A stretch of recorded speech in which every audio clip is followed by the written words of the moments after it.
Over 3 seasons of this podcast, we've covered over 80 unsolved missing persons cases. Some have had major breakthroughs, like the case of missing brothers Orrin and Orson West, whose adoptive parents have been arrested for their murder, along with that of missing pregnant woman Akia Eggleston, whose boyfriend has been arrested for both her murder and the murder of their unborn child. This week, we're going to check in on those and a few more stories that we've told and let you know what's going on with them today.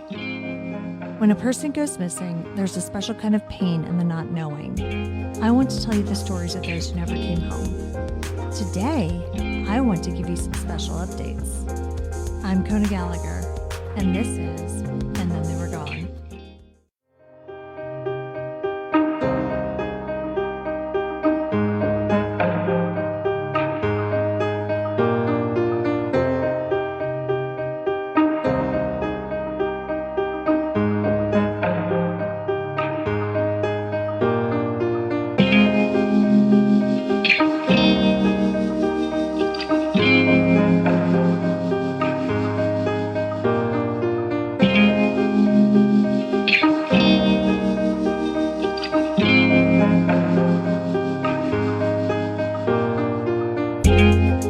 Welcome back, everyone. Thank you for joining just me. Unfortunately, once again, as you can tell, this is not our normal content, not our normal episode.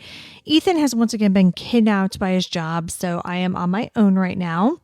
But I've been wanting to do an update episode, so it felt like the perfect time to do that. So he's still going to be irritated that I did an episode without him, but let's be clear where my loyalties lie. It's with you guys. It's not with him. And full disclosure, so, I wrote all this and I was going to record because he was literally working a 20-hour day and then working a 16-hour day tomorrow. And we just were not going to have a chance to record. But he randomly came home early tonight. And by early, I mean he worked a 17-hour day instead of a 20-hour day. And I was just tippity-typing away at my laptop because the kids were asleep. And he came in, he put his stuff down, he put his travel mug in the sink and he rinsed it out because I always yell at him for not rinsing out his mugs and his Tupperware that he takes to work. So he rinsed it out and he came and he looked at me and he just said, "I'm not recording tonight." And I said, "Listen, I didn't expect you to.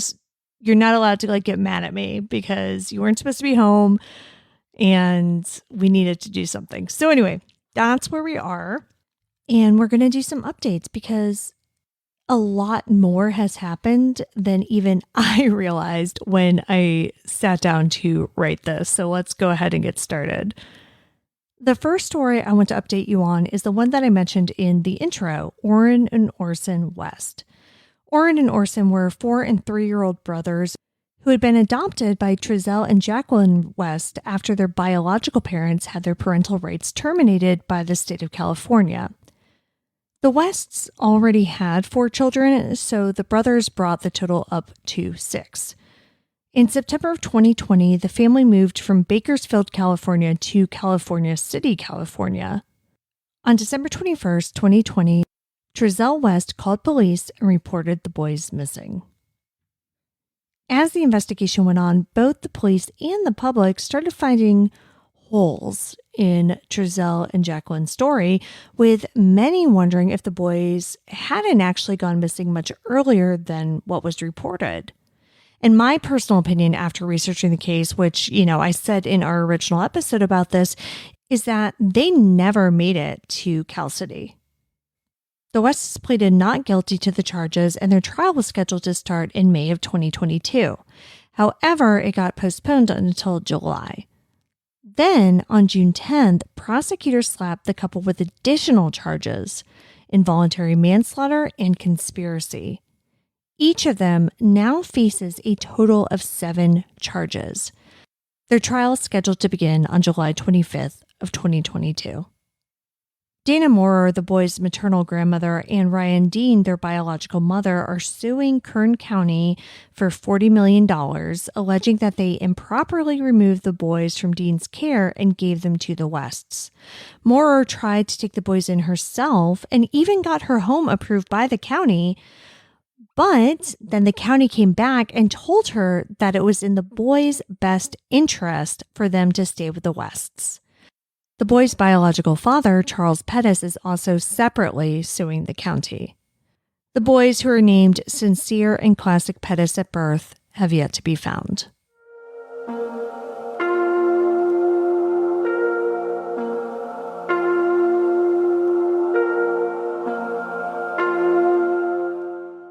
On May 3rd, 2017, Akia Eggleston was 8 months pregnant and supposed to be on bed rest. Instead, she went to several banks and ATMs and withdrew large sums of money. Then all activity on her social media stopped. But it wouldn't be until 4 days later, when she failed to show up to her own baby shower, that her family would realize she was missing. Despite the fact that she was pregnant and disappeared under extremely suspicious circumstances, Baltimore police did basically nothing to find her. It wasn't until 2021 when Akia's story started receiving national press, most notably being featured in People magazine and in the HBO docuseries Black and Missing, that they finally decided to thoroughly investigate the case. In my opinion. I just, wanted to throw that out there. But yeah. It seems as though investigators finally keyed into the fact that, 1, this case was eminently solvable, and 2, people were starting to pay attention. So, in about 6 months, they were able to make an arrest. So, just to clarify the timeline, 4 years, nothing. 6 months, oh, look, we solved the case. Funny how that works. On February 2nd, 2022, police arrested Michael Robertson, Akia's boyfriend, and the father of her unborn child at his home in Michigan. He was charged with 2 counts of first-degree murder and 2 counts of second-degree murder. He was extradited to Baltimore, Maryland, where he is currently awaiting his trial. In May of 2022, Akia and her unborn baby, whom she was going to name Anubis, were both added to the list of Baltimore's homicide victims. Now, I hadn't heard anything else since then about Robertson's trial or the case, anything, right? And so I was thinking, well, I've been busy. Maybe I just missed it, even though we're in Northern Virginia. Baltimore is like not even an hour and a half from us. So it's basically local news.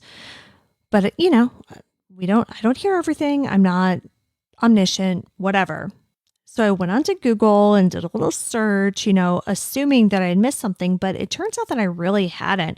The only news stories that I was able to find since February were from April, which were the stories about Akia and Anubis being added to the list of Baltimore homicides.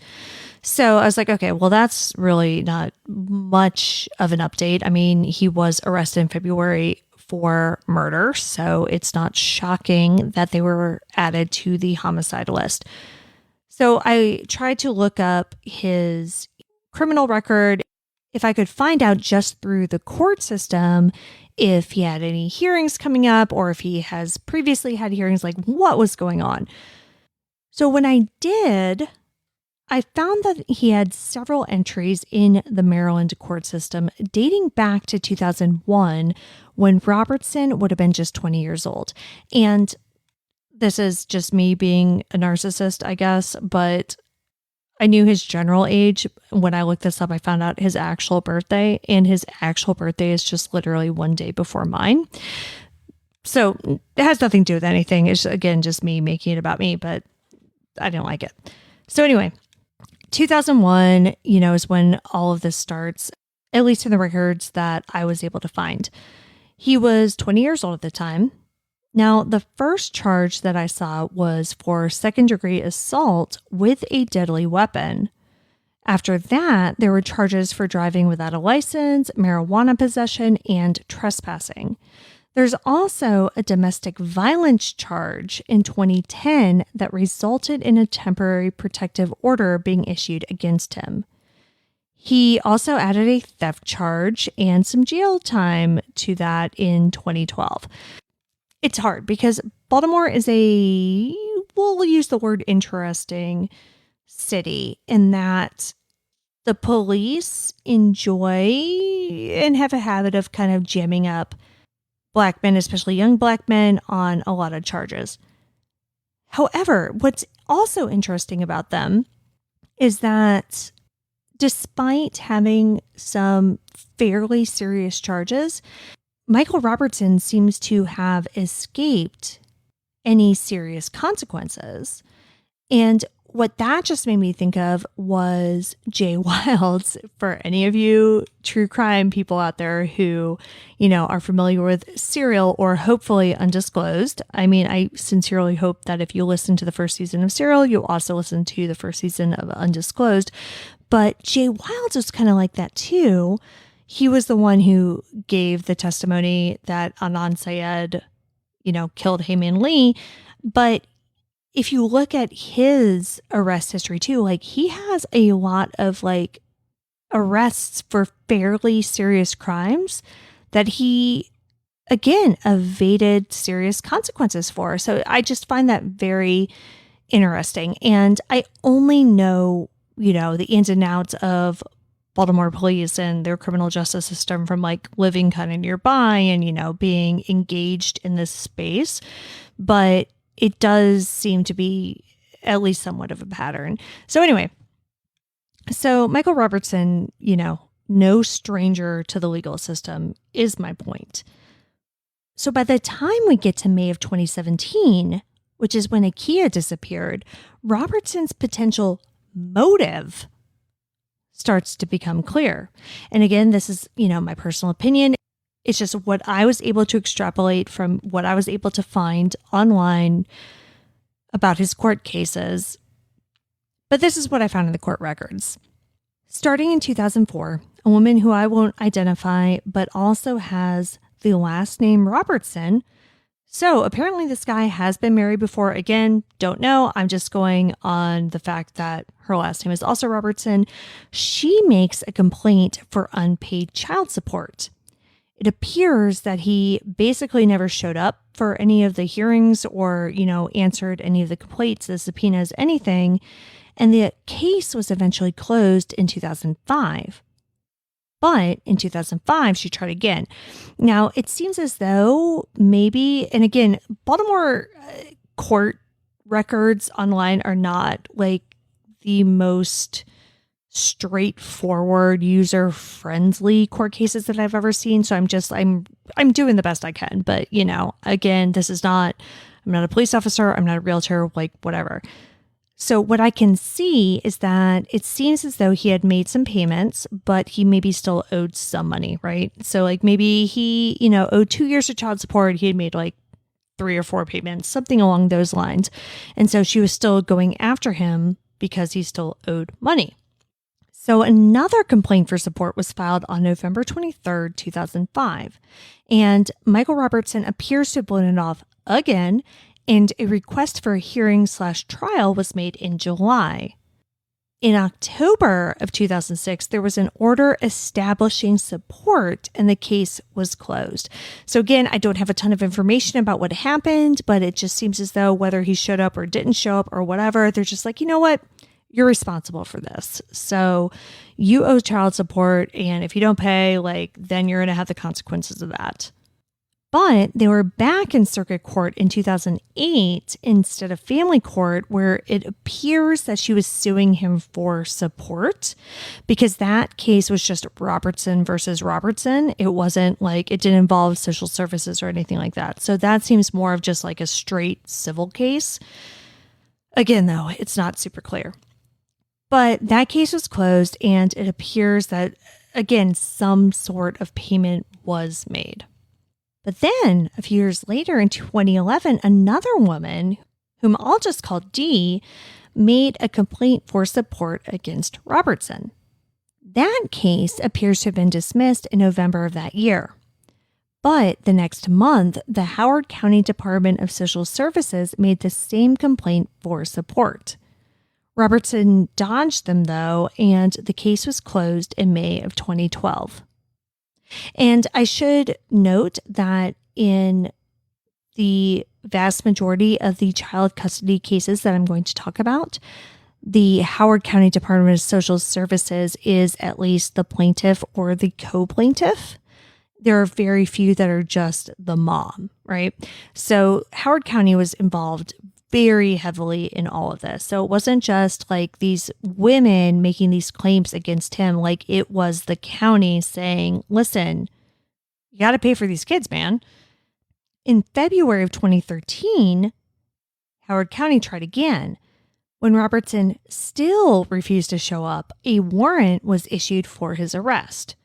So he was actually arrested, but then immediately let go in April of 2013. The petition for support was dismissed in July, but again, it's just not clear why. In 2015, they issued yet another summons, which was reportedly unable to be served because Robertson continued to dodge both his responsibilities and law enforcement. They were finally able to track him down and serve the summons on July 26, 2016. Now, that wasn't the end of it, though. That was just like one summons, and there were hearings and motions and everything that happened after that Robertson just did not respond to once again. And so in December of 2016, despite all that, an order establishing support was issued. But right before that, in November of 2016, so we're talking just like a month before, a third woman filed a complaint against Robertson, and a support establishment hearing was scheduled for December 27th, 2016. It kept getting continued, though, I'm guessing because he once again didn't bother to show up or respond in any way, just as in, the previous cases. So several summons were issued and hearings were set. Robertson was supposed to have a support arraignment hearing on May 8th, 2017, just days after Akia's disappearance. The last time Akia was seen, just to refresh your memory, was May 3rd, 2017, where she made all of those like ATM withdrawals. But it wasn't until May 7th that she was supposed to have her baby shower and she didn't show up for it. So that's when she was actually reported missing. So Michael Robertson knew that he had this court date coming up, and the court date was supposed to be on May 8th. So this was something that was in his world, that was on his mind at the time. So, obviously he didn't show to the hearing on May 8th, and on August 4th, 2017, the arraignment was rescheduled, and the subpoena, a writ of summons, and a copy of the complaint to establish child support were ordered to be reissued. And again, this is like more than we had seen in his previous cases. I don't know if that was just because, it's 2017 as opposed to 2005, or if they're like, all right, listen, this is the third time this guy has tried to do this. Whatever it was, the courts were just like kind of done with him. And they're like, listen, we need to reissue all this and we've got to get this guy in. But he kept on evading authorities, and the complaint wasn't able to be served.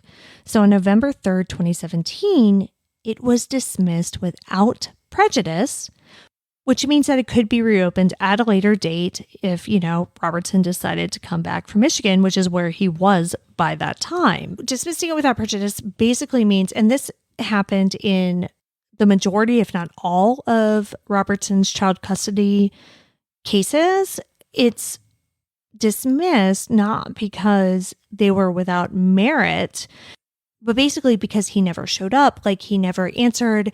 They could never actually get it to the finish line. And Baltimore is a very statistic-driven area. And they literally say in the court records, like, this is closed for statistical purposes only. So they closed it so that they didn't have all of these open cases on their records.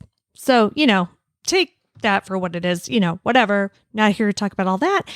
But it is interesting because, again, all of these cases he just like evaded And they were eventually closed so that Baltimore could keep their statistics where they wanted them to be.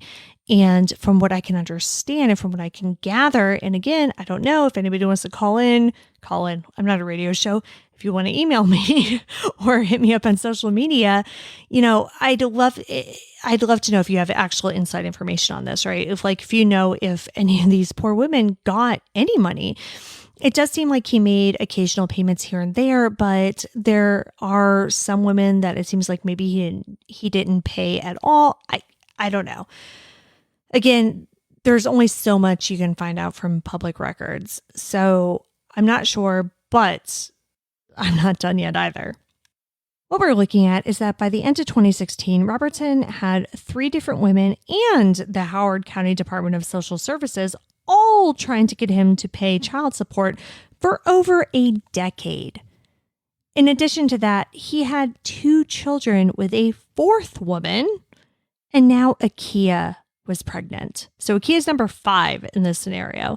And, I was like, when I was writing this, I kind of opened up my notes for the first Akia Eggleston episode. And, I wrote something like, well, he had children with at least one other woman. I don't know if he had children with more. I'm not sure. Anyway, guess what? I know now. Akia was number 5. And at this point, this dude was like 36 years old, just by the way.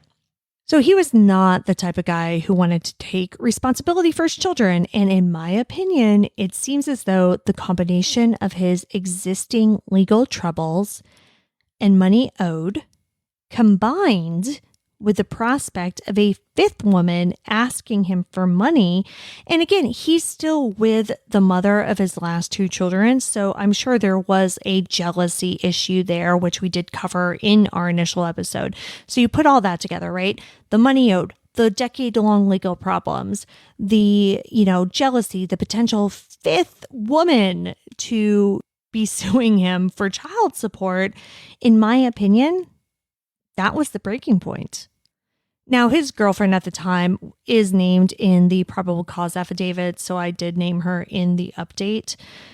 So, again, I'm not going to name the other women who sued him for child support because that was a long time ago. I don't feel like that has anything to do with this case.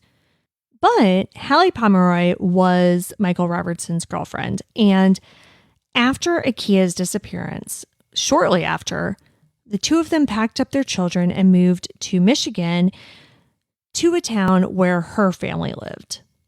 Now, when this affidavit came out, the probable cause affidavit, and, he was arrested and I was looking into it and we were recording that follow-up episode, it said that Robertson didn't want to obtain an ID or get a job when they got to Michigan. And I just assumed that that was so he could stay under the radar because of Akia's disappearance. And obviously, I'm sure that was part of it, but he also had all of these child support cases that were still out there. And I don't know the amount of money he owed, but I'm 100% positive it's a lot more money than he had. So there's that. So all these child support cases are out there. And one of the other things is that he was driving on a highway without a license and he didn't show up for like any of those hearings or pay any of those fines. And so his license was suspended. Like, I don't know, it was something like 2 weeks before Akia went missing. So like dude lost his license. He's got all of this custody stuff. So there are a lot of reasons why he wouldn't or couldn't get an ID or a job. Michael Robertson is currently being held in Baltimore without bail, and he's scheduled to stand trial for the murders of Akia and Anubis on October 4th, 2022.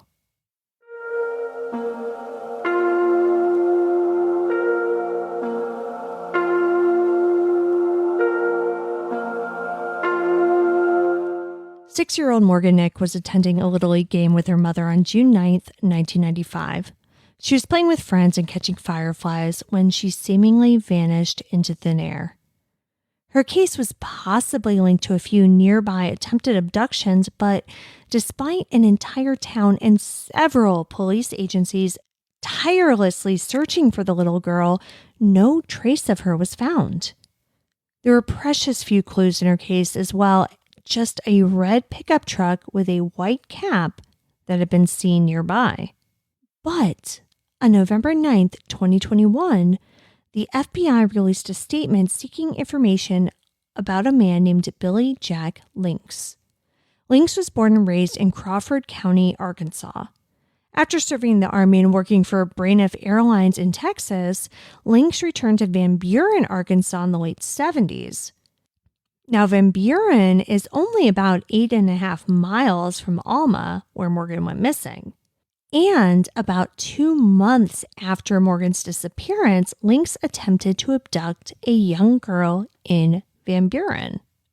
Links was eventually sent to prison for this crime, which I've seen described as either sexual indecency with a child or sexually soliciting a minor. Either one, not great. So he did go to prison for that and died in prison in 2000. At the time of Morgan's disappearance, he was on probation for sexually abusing another young girl. So prior to all of this. While police did focus in on local sex offenders during their initial investigation, Links apparently didn't come onto their radar until around 2018. And I just read that because I want to make this like little disclaimer because of what I get into next as I further researched it. That may not be exactly true. So one article that I read said that he had been on their radar for like 3 years. All this came out, by the way, in late 2021. So they're like, oh yeah, we've known about him for 3 years, but Morgan's mom said that this is something that they've known about for quite a while. So however you want to take that. In any case, in addition to being a local pedophile who went after young girls, Links also drove a 1986 red Chevy pickup truck at the time of Morgan's disappearance, which is similar to what was seen by witnesses at the baseball field. Links was also driving that truck during the attempted abduction 2 months later. Now, at that time, he approached an 11-year-old girl who was eating at a Sonic restaurant with her brothers and a friend. The group, ordered inside, then kind of took their food outside, and then Links approached her and started talking to her about, quote, sexual matters. He apparently had a bunch of money, too, that he was like waving out like a fan. And according to court records, he offered her money to get into his truck and go home with him.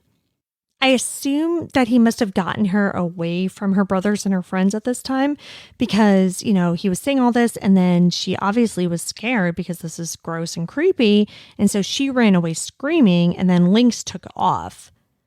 But luckily, there was an adult witness who saw this and he was able to get a partial plate of the truck. And that led police straight to Links's door. Now, he ended up going to prison for this crime, and as I mentioned earlier, he died there in 2000. Now, the good part of this, of course, is that he wasn't able to hurt anyone else, and he wasn't able to abduct this girl. But, of course, the bad part is that means that at this point, he's not around to answer any questions. So right now, in 2022, the FBI is looking for anyone who may have interacted with the Links around the time of Morgan's disappearance and, even in the months and years afterward. So did you live near him? Did you work together? Did you belong to the same bowling league? If you did, they want to hear from you, no matter how small or insignificant you think the tip may be. While Links is no longer around to answer for his possible involvement in Morgan's disappearance, there is potentially physical evidence. But this isn't a slam dunk, so let's talk about it. Now, the first thing I should bring up is that according to NBC affiliate KARK, police and the FBI have known about Links's possible connection for way more than 3 years. Like, basically the entire time. Like, literally the entire time. Retired Van Buren police detective Kevin Johnson was in charge of the Links case, this attempted abduction. So when he got the call, he immediately thought that the two cases could be linked. In February of 2022, he told reporter Mitch McCoy, quote, "Your senses are more heightened in what's going on right now. Those don't happen. They're very rare," end quote. And again, so at this point, the Morgan Nick investigation is still going strong and it's entering its 3rd month. And Van Buren is only 8.5 miles away from Alma. So again, like all these people are involved. They all know about Morgan. And so when they hear about the attempted abduction of another little girl, like, of course you're going to think that's related. It's insane.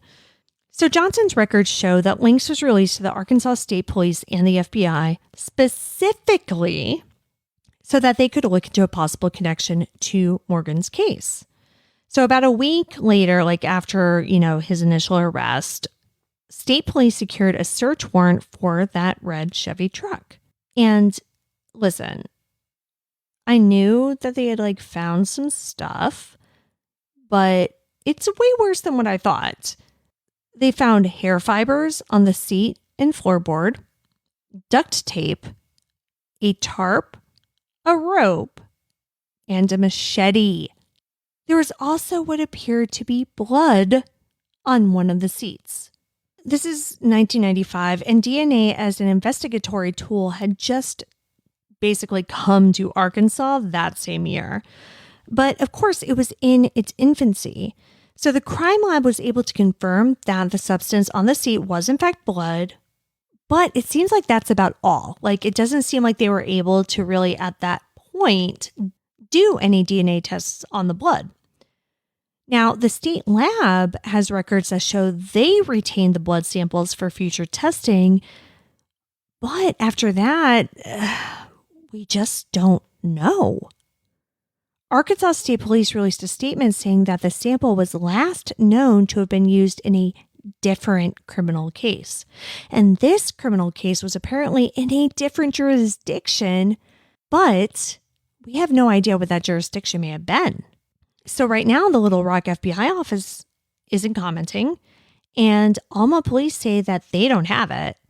Arkansas State Police spokesperson Bill Sadler said, quote, "At this juncture, it would be inappropriate for the Arkansas State Police to offer any further narrative regarding the evidence as it may relate to the case presently under the jurisdiction of another law enforcement agency," end quote.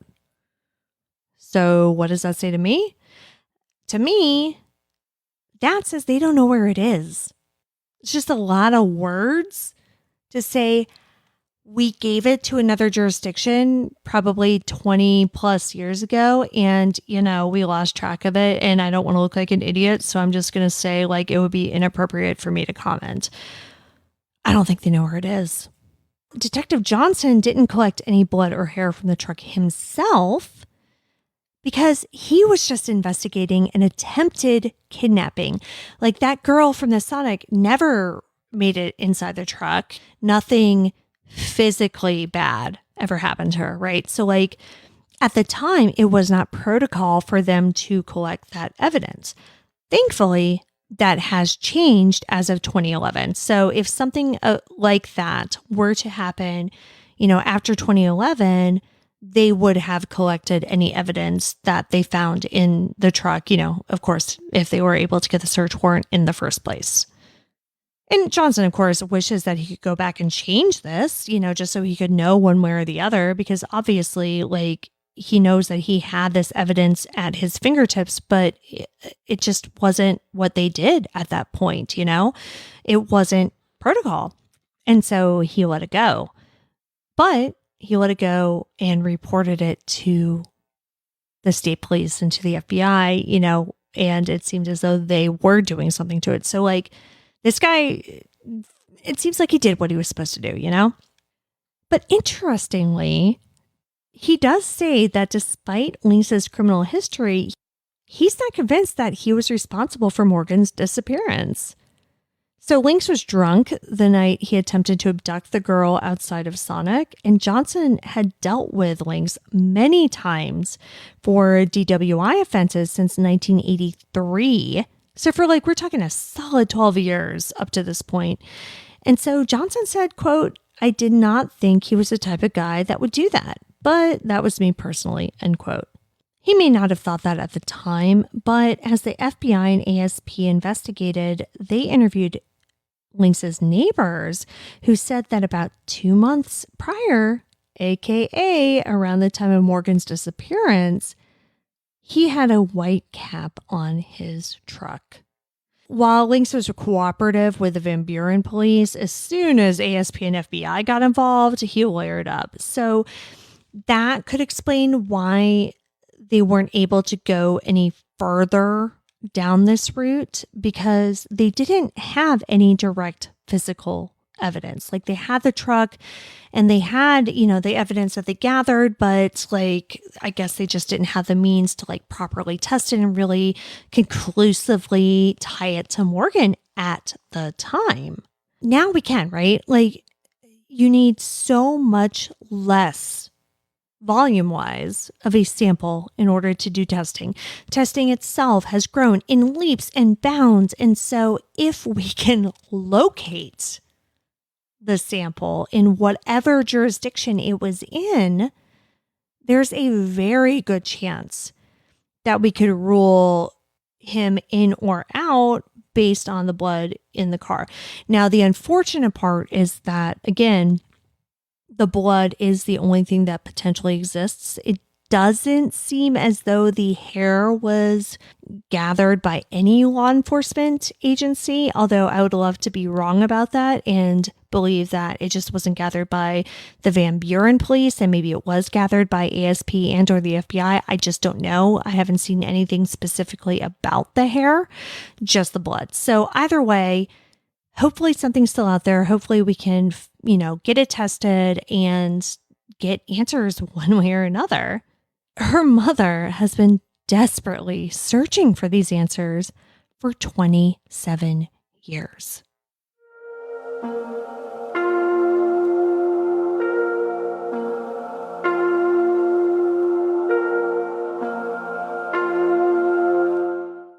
The last update I'm going to bring you today is on the Kristin Smart case.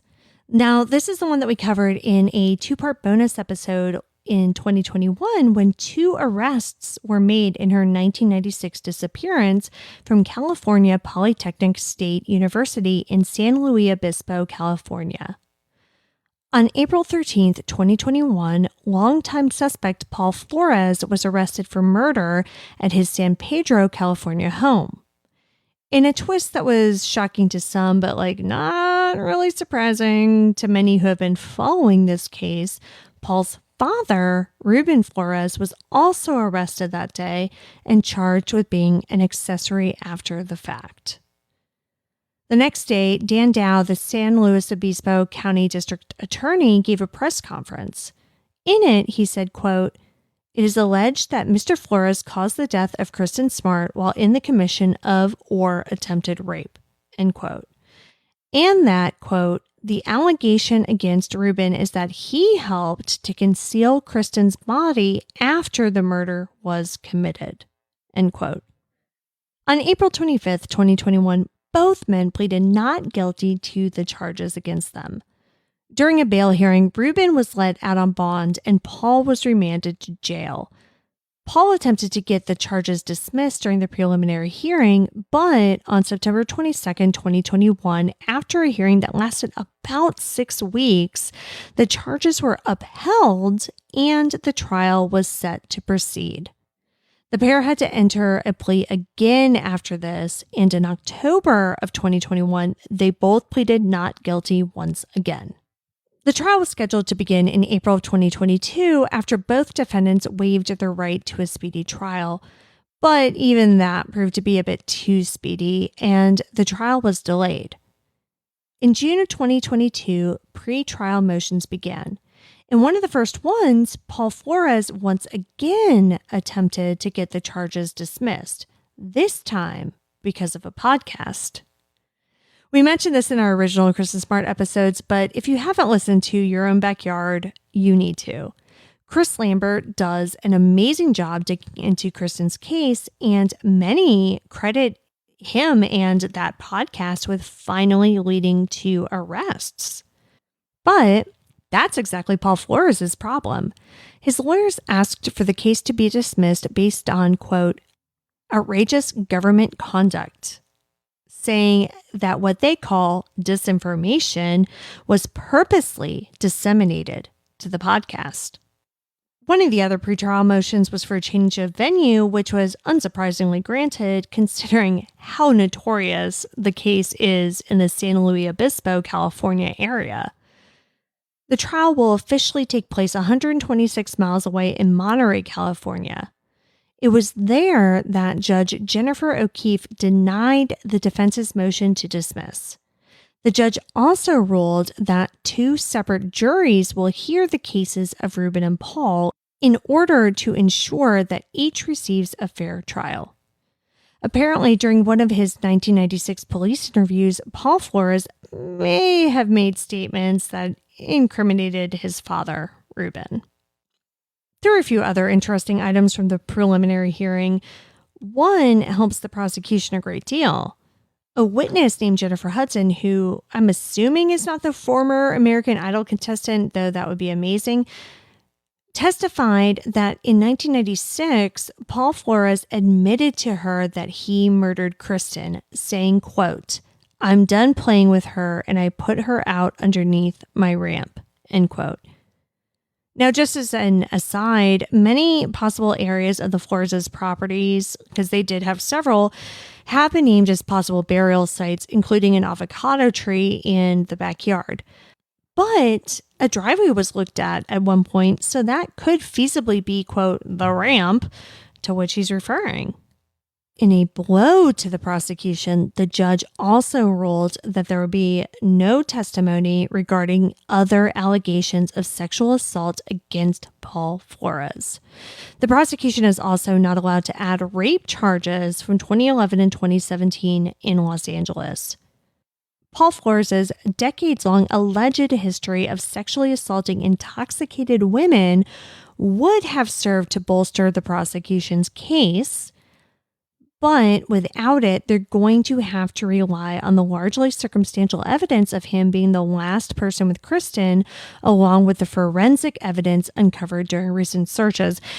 From what I understand, Flores has various alcohol and drug charges on his record after Kristin Smart's disappearance, but he doesn't have any official violent charges on his record. And with the prosecution not being allowed to bring any of these alleged rapes in, he's basically going to look like a guy who has never committed a violent crime. So that's going to heavily play into the court case, I would imagine. And this is going to be a long and drawn out trial. I mean, the preliminary hearings, like I said, were 6 weeks. It was 22 days of testimony. But, actually it's technically even 2 trials. Because again, it's 2 different juries that we're talking about here with Paul and Reuben. Now, jury selection is scheduled to begin on June 20th, 2022, and opening statements are scheduled for July 6th. The trial is expected to last until October. So I know that was a bit of a short update on that case, but we will be covering this more once the trial begins. So that's it for this update episode. I hope you enjoyed it, and we will, of course, continue to follow these cases and others. If there are any that you would like specific updates about, please let us know. I know this isn't a regular episode and I was all alone, but I hope you enjoyed it either way. I know that I personally feel so much better knowing that some of these cases that we've covered are gaining traction. So if you or someone you know has any information about the cases I've mentioned today, the information on the proper agencies to contact will be in our show notes and on our website. Now, next time, Ethan will be back, I promise, and we're going to be sharing a recent and active case with you. So please stick around for that because we're going to get it out as soon as possible.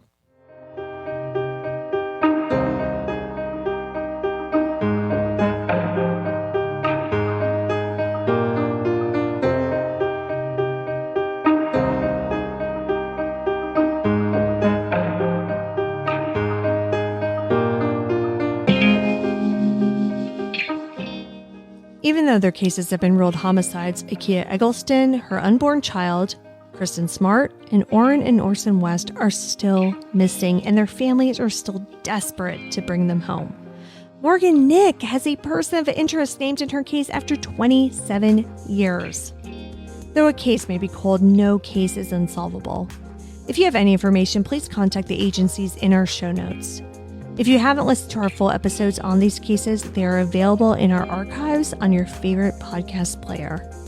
You can see all of those sources for this episode along with photos and videos at our website, andthentheywere.gone.com. And don't forget to like us on social media. We are on Facebook at And Then They Were Gone Pod, and on Twitter and Instagram and TikTok at ATTWG Pod. And if you like what we're doing, please subscribe and consider leaving a 5-star review on Apple Podcasts, Good Pods, Podchaser, wherever you're listening to us, Spotify, anything you want. And Then They Were Gone is hosted by Kona Gallagher and Ethan Flick. Our research, writing, and editing is done by Kona Gallagher. Theme music is The Stork by Ketsa. Additional music is provided by Kai Engel. And Then They Were Gone is a Little Monster production.